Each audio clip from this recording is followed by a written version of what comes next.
Good evening, and welcome to our author series at UUTC. I'm Jim Hardy.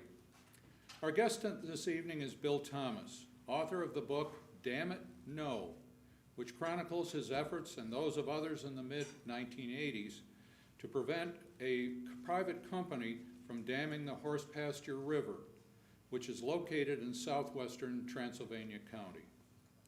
Bill was born in 1927 in Washington, D.C., and attended Princeton and the University of Wisconsin, obtaining a PhD in chemical engineering. He retired from the DuPont Company in 1989 from their X-ray film plant in Cedar Mountain, North Carolina. From 1983 to 1986, he led the Friends of the Horsepasture River, known as Froth, in a campaign to save the river from damming. The efforts were successful, resulting in the passage of a bill by the United States Congress declaring the river a wild and scenic river, thus preventing any future development along the river. Since saving the Horsepasture River, he has been state chair of the North Carolina chapter of the Sierra Club, a member of the North Carolina Governor's Western Environmental Council, co-founder of the Southern Appalachian Forest Coalition, and co-chair of the Sierra Club's National Forest Subcommittee.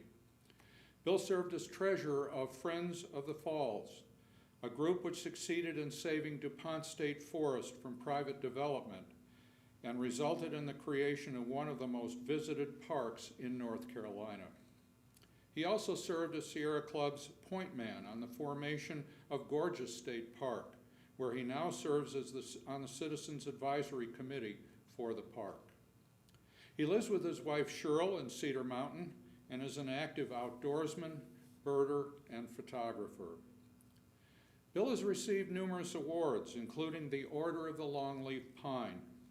Since 1963, North Carolina governors have reserved this highest state honor, and I quote, "for persons who have made significant contributions to the state and their communities through their exemplary service and exceptional accomplishments." Bill Thomas, it's so good to have you with us tonight.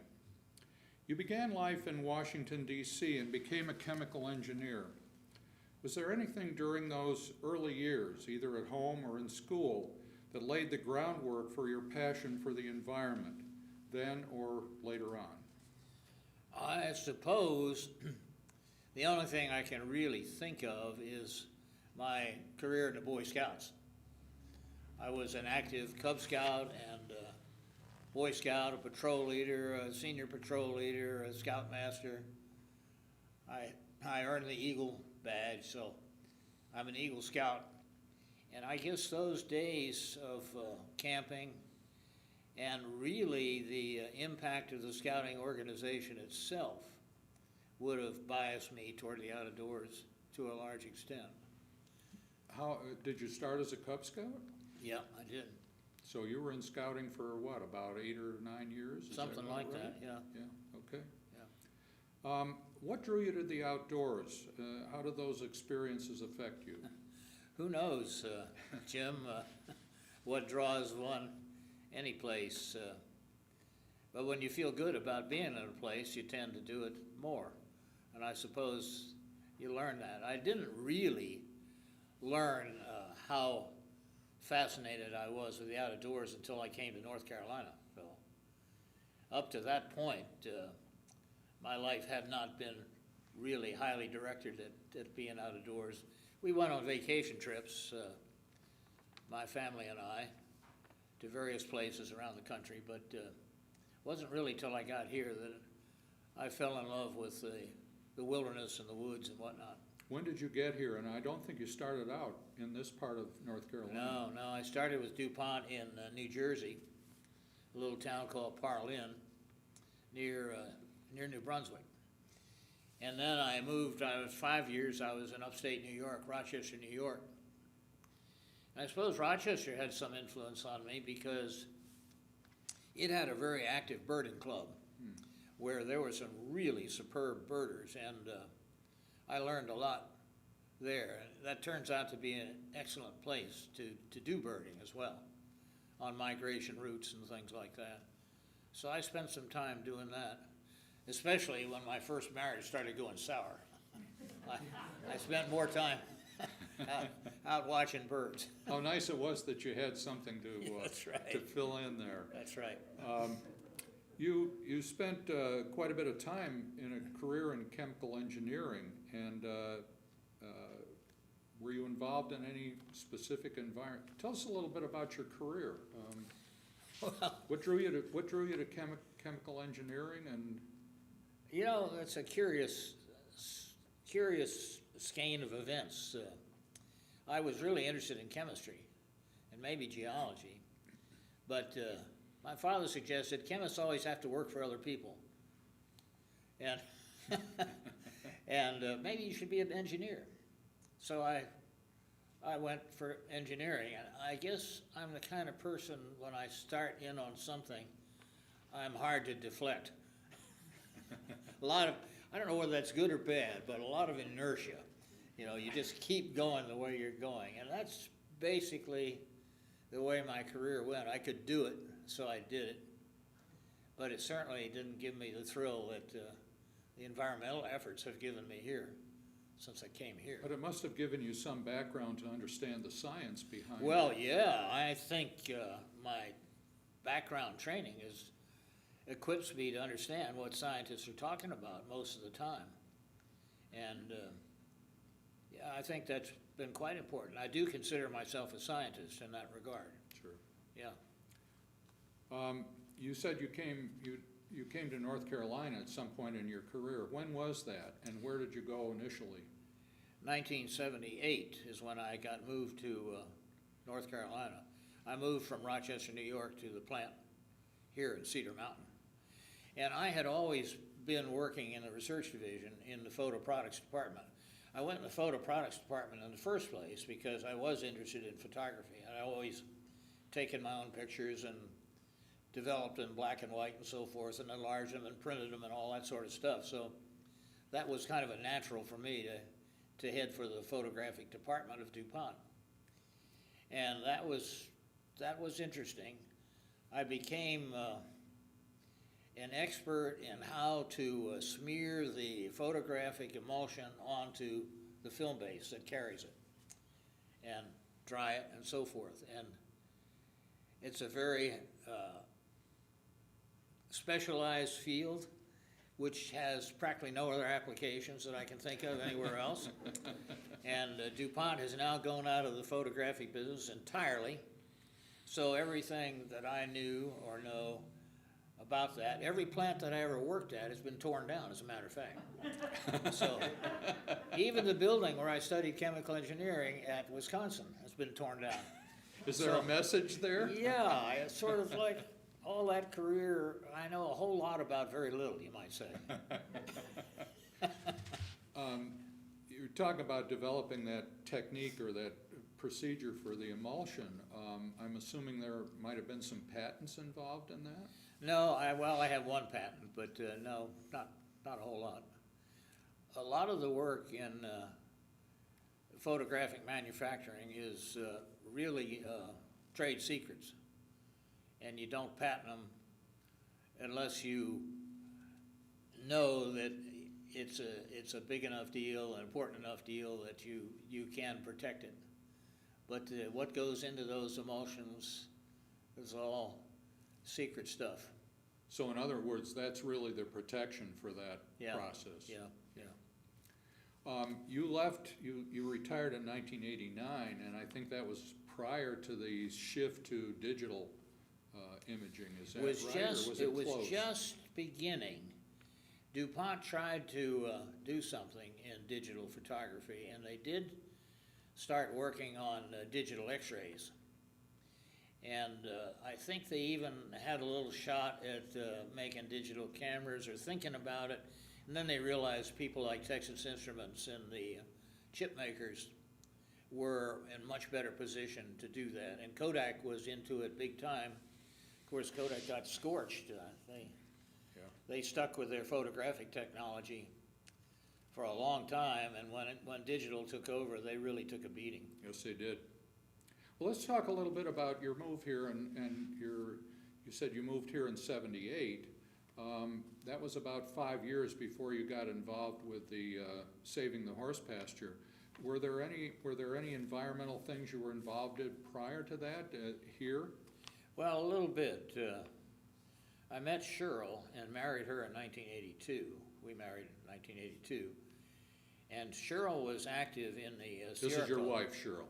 My wife, Cheryl. Yes. Yeah, my wife, Cheryl. I know you know that. I just want to make that clear to people who are listening here. I know. Well, Cheryl was active in the North Carolina Sierra Club.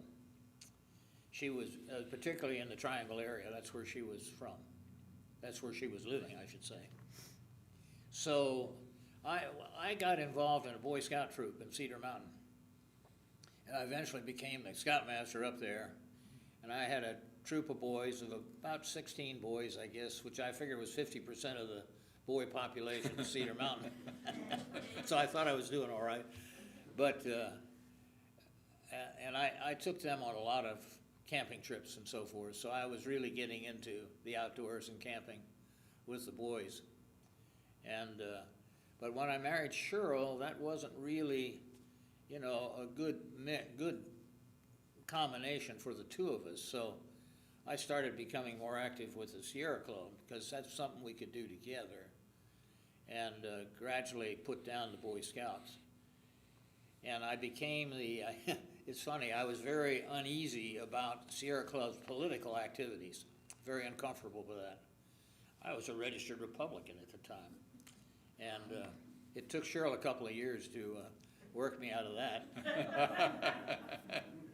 But I became, as a result of not being involved in the political stuff, I became the outings chairman for the Asheville Sierra Club group over here in Asheville, the Winoka group they call it, which sounds like an Indian name, but it means Western North Carolina.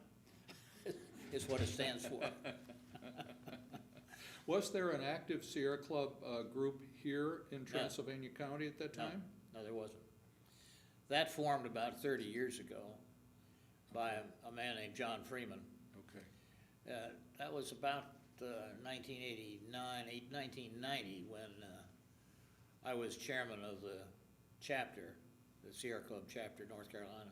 When you say the chapter, that's a state, that's the In state Sierra Club, when you organization. say chapter, it's talking about the state organization. When you say group, it's the local towns.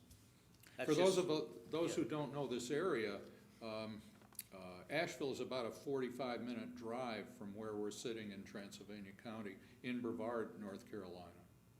So you spent a lot of time on the road. Cheryl and I have driven that route to Asheville, Lord knows, many, many times, for years, yes, that's right. Well, let's turn now to your book, Damn It, No. And this is about saving the Horsepasture River. And tell us a little bit about the river itself and why you felt it was important to, and I think based on reading the book, you put in an incredible amount of time on this, and energy. Yeah, both Cheryl and I did. Yeah. Both. So what was it about the river that caught your attention, that made you say, this is something that has to be done? If any of you have ever seen the Horsepasture River, you don't have to ask that question. But it's a river that's dropping off the Blue Ridge Escarpment. It drops something like 1,200 feet in a mile and a half. And it has incredible, spectacular waterfalls. And it goes through wild country. That particular area of the Blue Ridge Escarpment is called the Four Rivers Embayment. There are four rivers that drop off the edge of the Blue Ridge Escarpment in that region. The Whitewater River, the Thompson River, the Horsepasture, and the Toxaway, and a couple of creeks besides.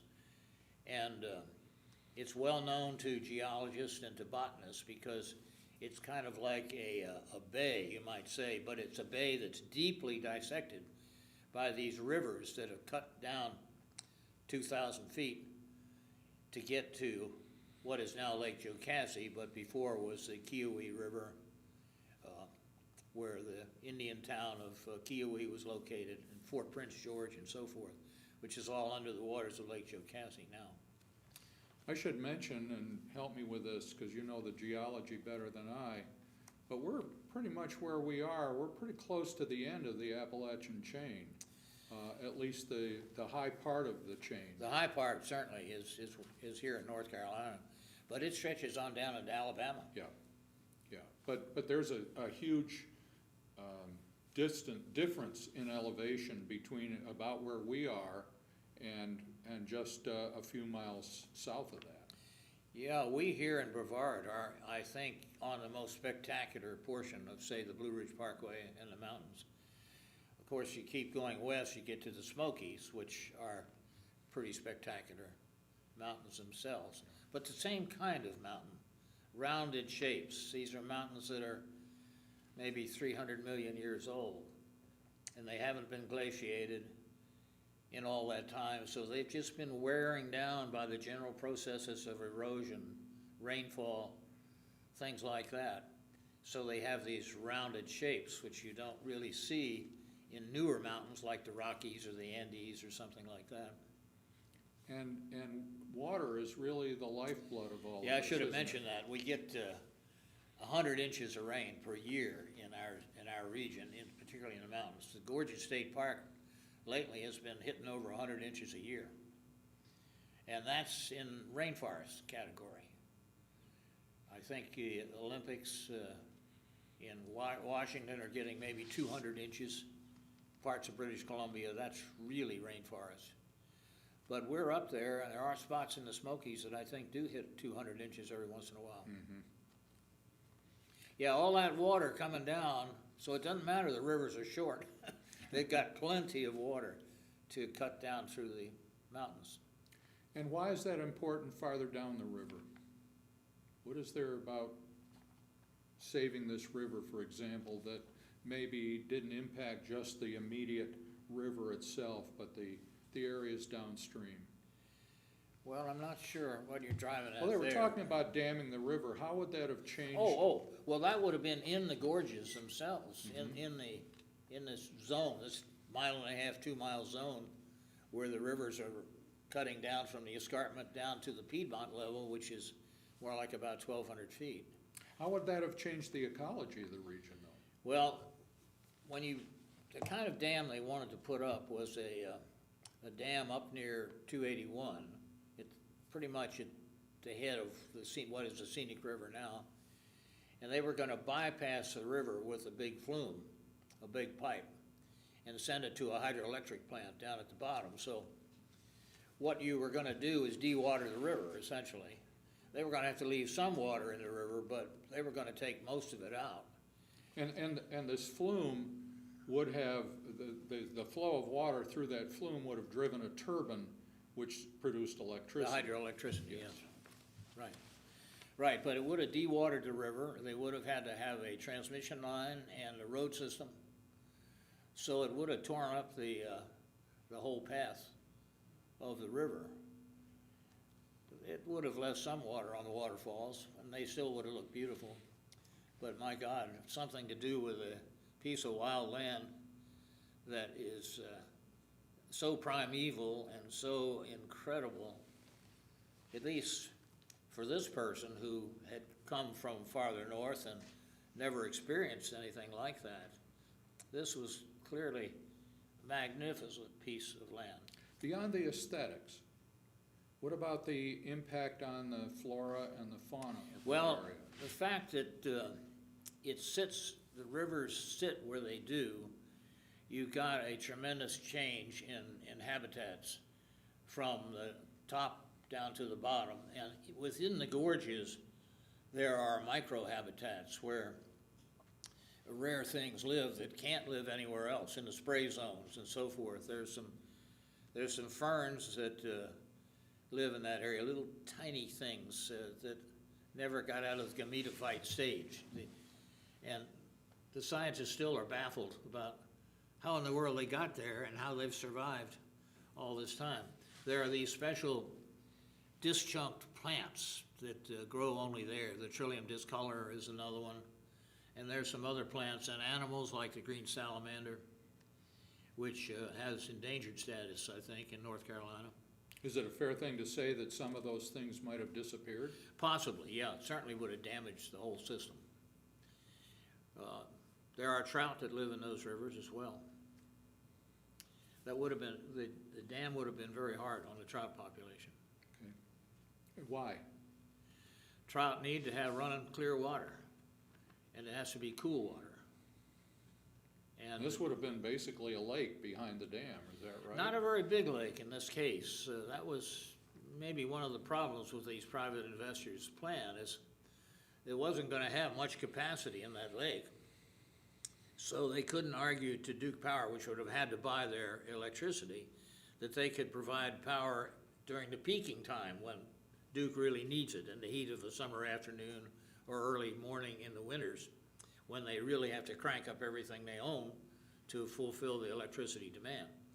This thing was going to be kind of piddling. They'd have to buy, it's essentially a run-of-the-river operation. So if the rainfall had been low and the river flows were low, this thing wouldn't have been providing that much power either. So Duke didn't have to pay them any kind of premium prices. It was financially ill-conceived for a hydroelectric project. And I'm pretty sure that the main motivation of the investors was, once they acquired the land, it was going to become a deluxe development for people living in these beautiful forests and with cliffs and views of Lake Jocassee and so forth. Let's talk a little bit about the business part of all of this. Duke, I believe, the land was owned by a number of different entities, but it wasn't Duke that was really proposing this. It was a company, I believe, called Carasan. That's right.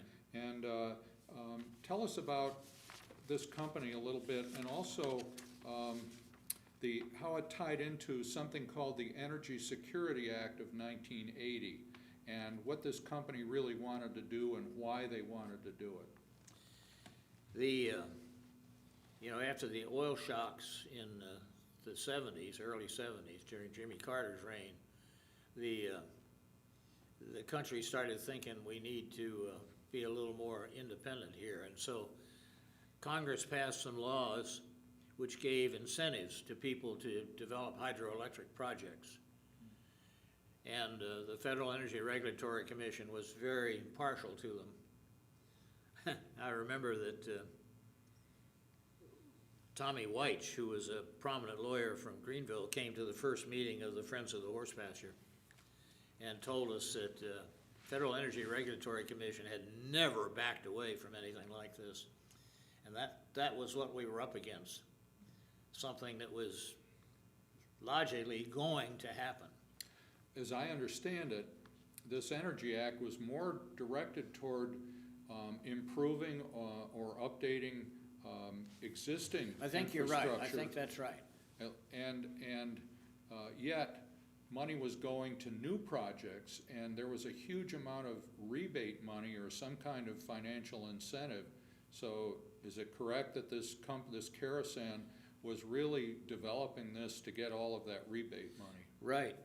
Although I'm sure that made part of the economics for them, but I really think their real estate development was their major goal. Okay. Tell us about froth. Well, first of all, before we get to that, tell me how you learned that this all was going to happen or was in the process of beginning. Read about it in the good old Transylvania Times in the classified ad section, where they put in where these sorts of things have to be noticed in the local newspaper. So if you're paying attention, you will be informed when the Forest Service is going to make some major project move or some government entity is going to do something major. They show up there. I confess I haven't read them myself for a long time, but they show up there. They have to be noticed to make them legal. Was this specific, did this notice specifically say that they were going to dam the river? It said there was a project in progress and it was going to involve damming the river. So I went to the trouble of going to the Department of Environment and Natural Resources over in Asheville and looking up what the project was. And those people over there, I'm sure they shouldn't have done this, but they loaned me the whole file. They were not happy about the idea. And I copied that file, and Cheryl and I had walked the river before as part of our outings activities, so we knew it was a spectacular place. And we had been down the Horsepasture in 1983, just exploring around. So when this popped up, we thought, this is awful. And how Friends of Horsepasture got started is, I think, a whale of a good story. Is Harvey Miller, the blind professor in the music department? Yes. Over here at Brevard College. Well, a friend of his in Tennessee heard about it, and he called Harvey and said, Harvey, you got to put together a meeting of all the environmental people, all the people who would care about this. So Harvey did. He called everybody he could think of, Carolina Mountain Club and garden clubs and anybody he could think of, and we all got together over in Dunham and sat and talked about it for a while. And since I had been down the Horsepasture and I had pictures that I had taken, and I had also been to Asheville and I knew what the project was, I was, the expert by default. Okay. Sorry about that. Now I'm out. Well, let me go back a minute. It was your initiative, really, after reading this article. I mean, nobody came to you and said, "Oh my gosh, Bill, they're going to dam the Horsepasture River." So it sounds like you read this, and you and Cheryl went to Asheville to investigate this, and then somebody in Tennessee heard about it and called Harvey Miller. Is that about right? That's right. That's the way I remember it. Maybe it was a little different, but the people who he did gather did care a lot. So we formed a group right then on the spot. That was Friends of the Horsepasture River, which was Froth. Is that correct? Well, we thought of it later that would be a nice acronym. So tell us how that grew and about some of the the formation and how it grew over time.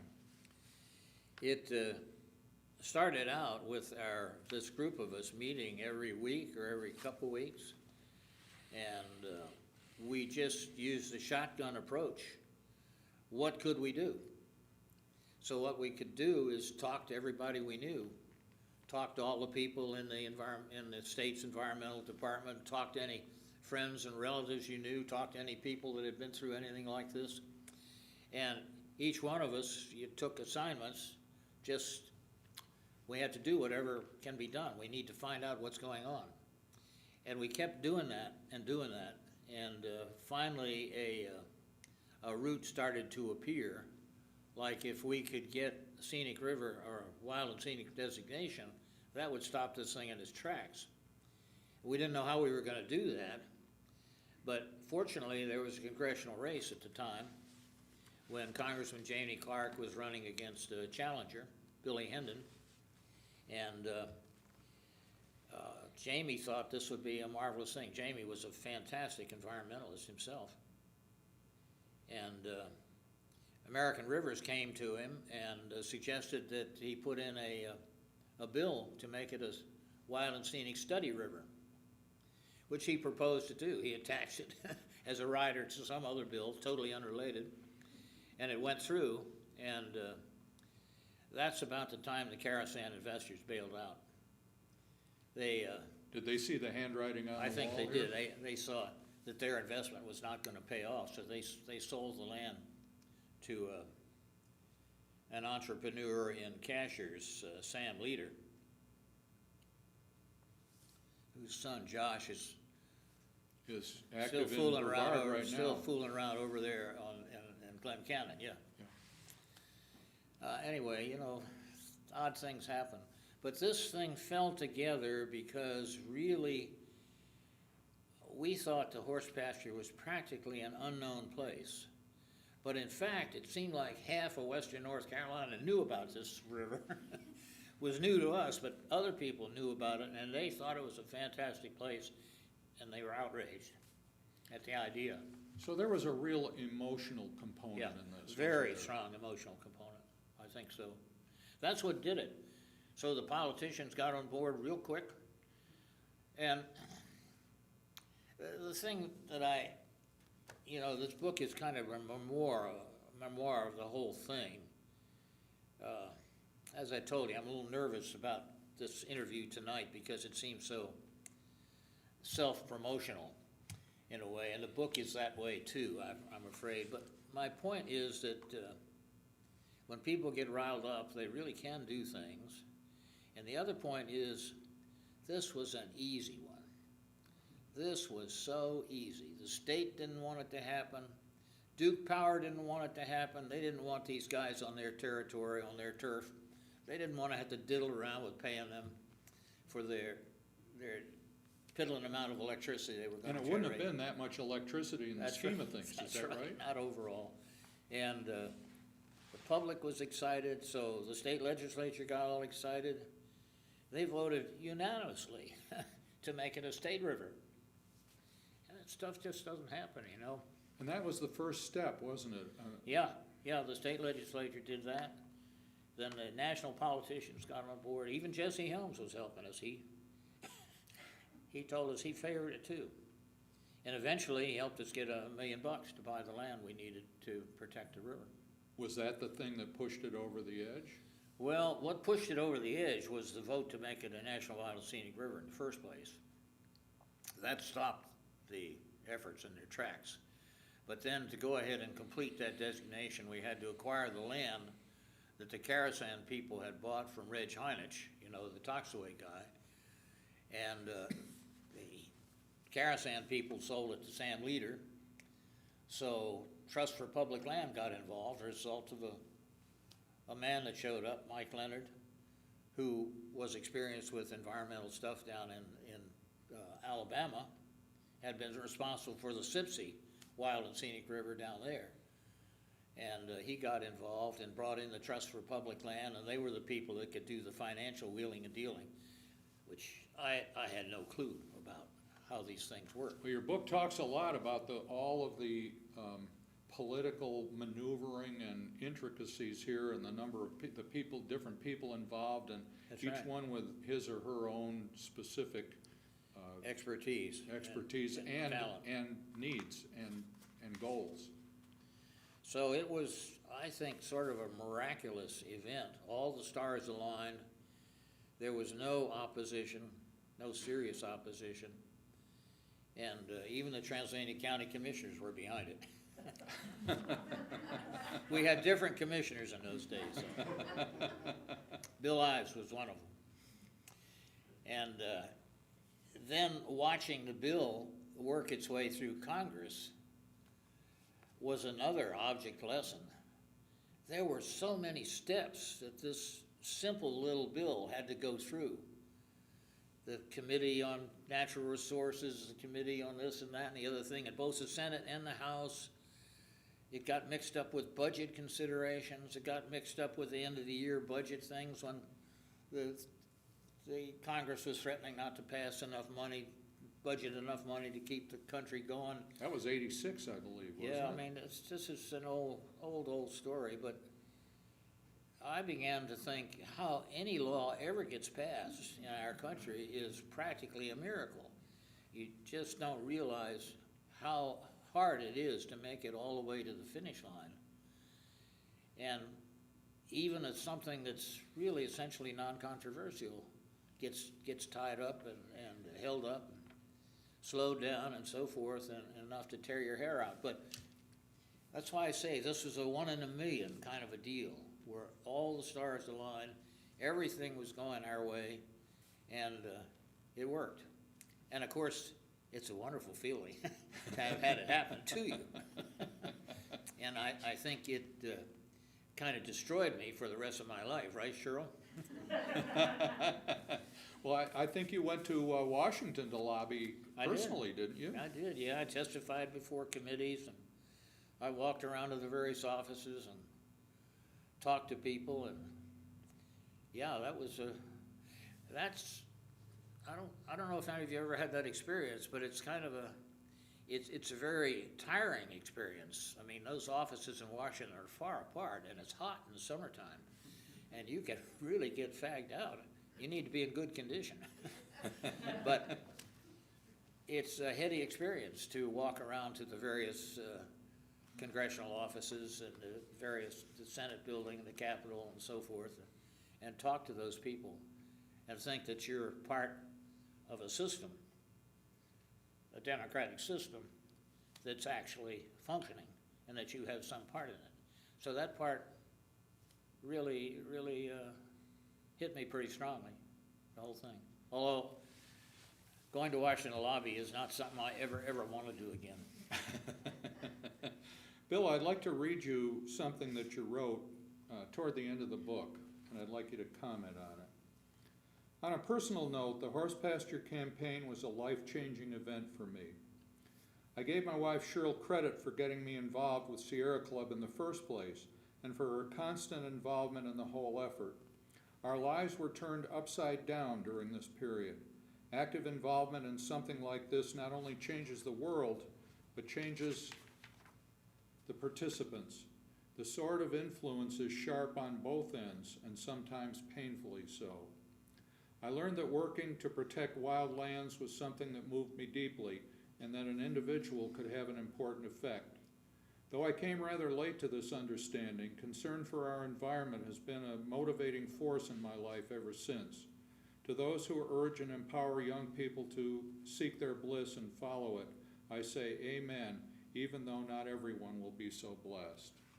Would you just talk about that a little bit? Well, that really says it. There really isn't anything to add. I feel that very strongly. That once you find a calling, and it really calls to you, it changes you, I think. And I really meant that about the sword of power or influence is sharp on both edges, or hot on both ends is the other way I put it sometimes. And it can really turn your life upside down, truly. Our house was chaos with the phone ringing all the time, meetings all the time. And it's stressful on a marriage. Sure. Stressful on your other kinds of friends, if they're involved. I'm not sure there are many people who can maintain that passion and that energy for the period of time through all of what you just described to reach an end point. But it gives you such a feeling of joy, a feeling of fulfillment, that it's like a drug, a little bit. Talk a little bit about the river now, and Gorges State Park, which I know you've been intimately involved with as well. Yeah, we had quite a hassle with the local hunters before that park got established. The one hunter who I had become pretty good friends with,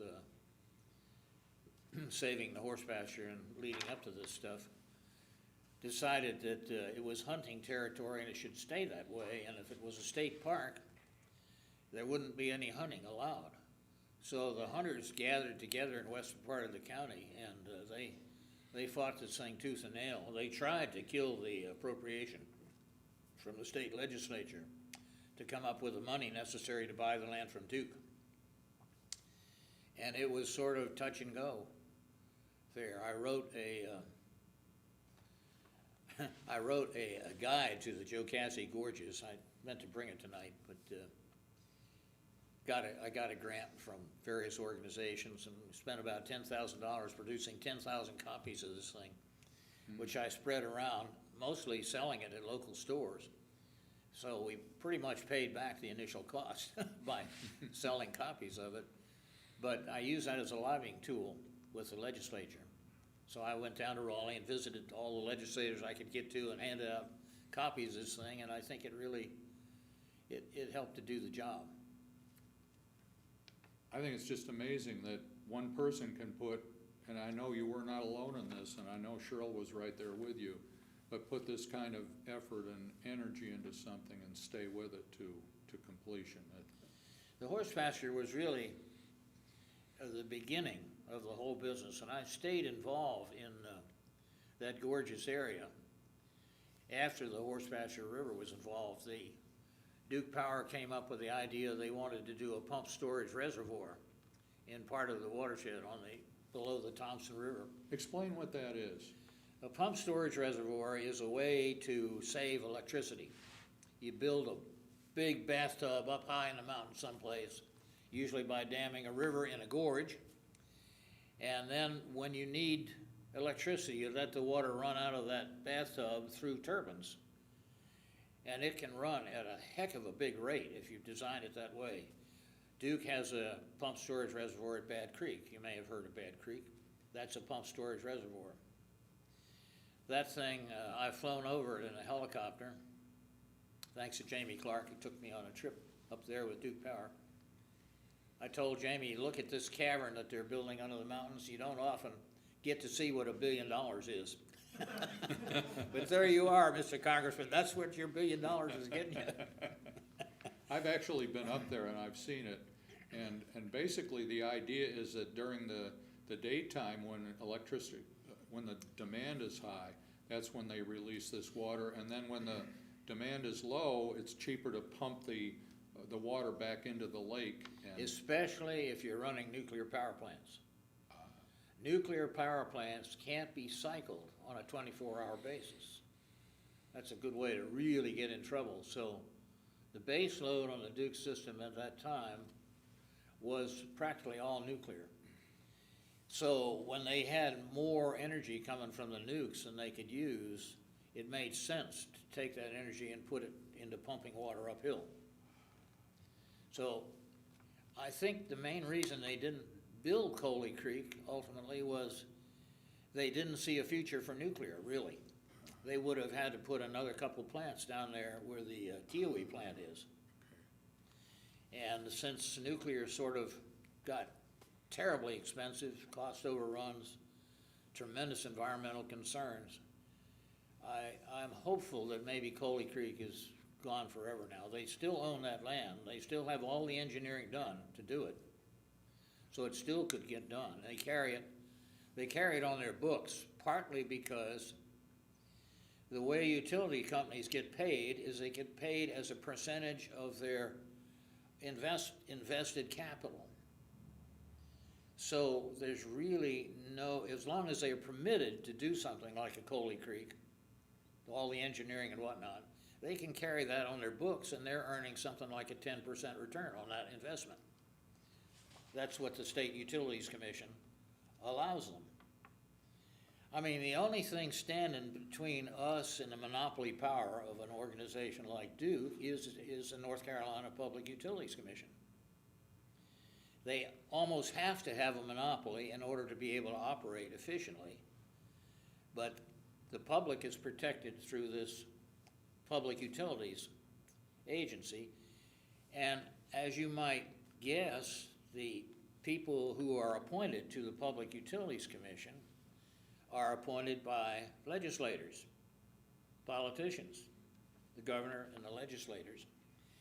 Eventually, an organization like Duke Power has its favored legislators on the Utilities Commission. This is a constant danger in a democracy of ours that has to run like this, is that the utilities eventually gain control over the regulatory agencies.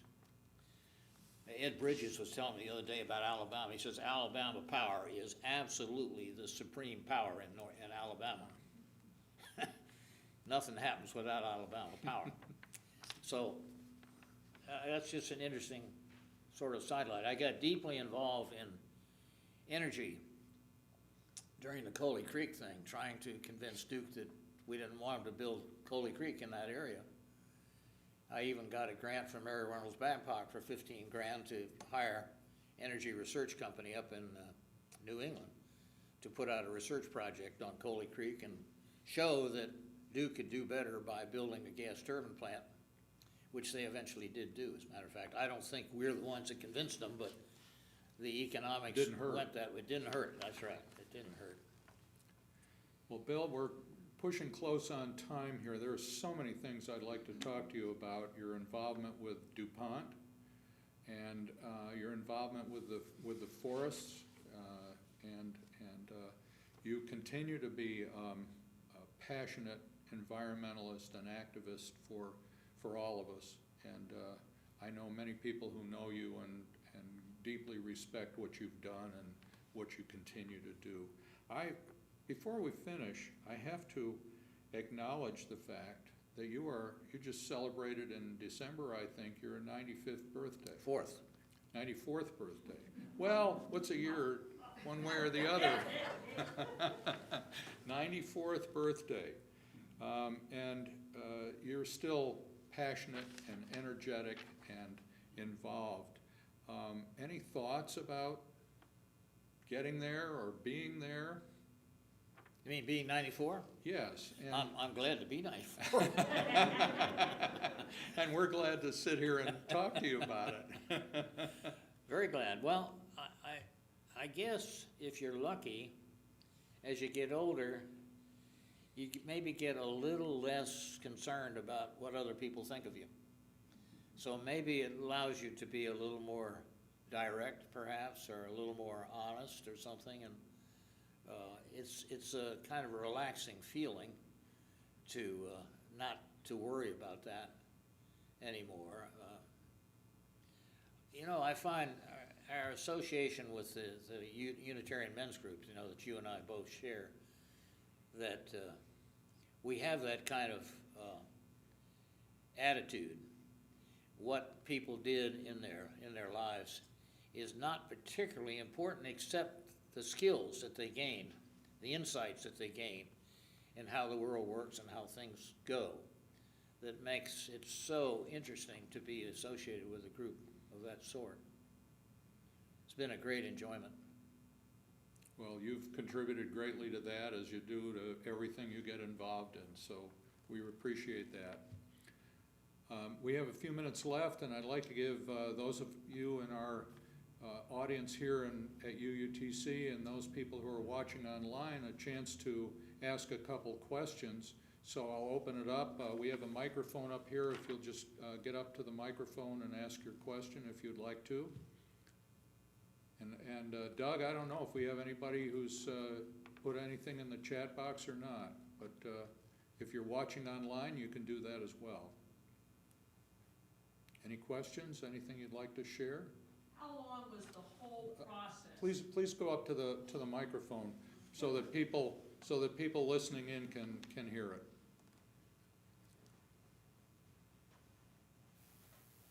How long was the whole process from the time you saw the notification in the Tea Times?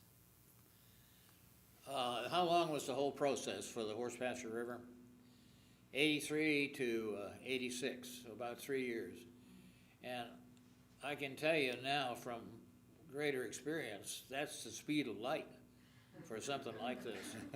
Normally, one would expect to spend 10 years or more on a project of this sort.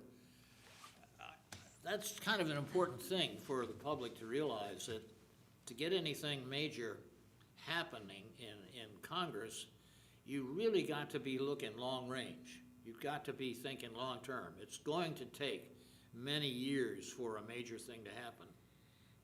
Unfortunately, with global warming, we don't seem to have that kind of time available to us. And climate change is such a major issue, which has such severe impacts on our form of government, our form of economy, our attitude toward nature, that I'm very fearful that we don't have the time required for the public to finally recognize and come around to what needs to be done. And of course, the politicians are not really the leaders. It's the public who set the ultimate tone for what the politicians are willing to do. We tend to think of it the other way around, but the politicians really don't start moving until they sense that they have a public following behind them. And that's really what you did in this whole project, was to get that public voice, if you will. Yeah, yeah. I mean, it's pretty daunting, isn't it, when you got part of the public that doesn't even think that the COVID is serious, or they won't take vaccines or wear masks. You begin to feel rather helpless about whether the public can ever come around in time to take care of this other threat. And of course, we've talked about climate change many times, and the difficulty of getting people to just acknowledge it, let alone change their lives or change what they do to address it. Yeah, the men's group refers to me as the gloom and doom guy. Thank goodness we got Earl Rabb, however, can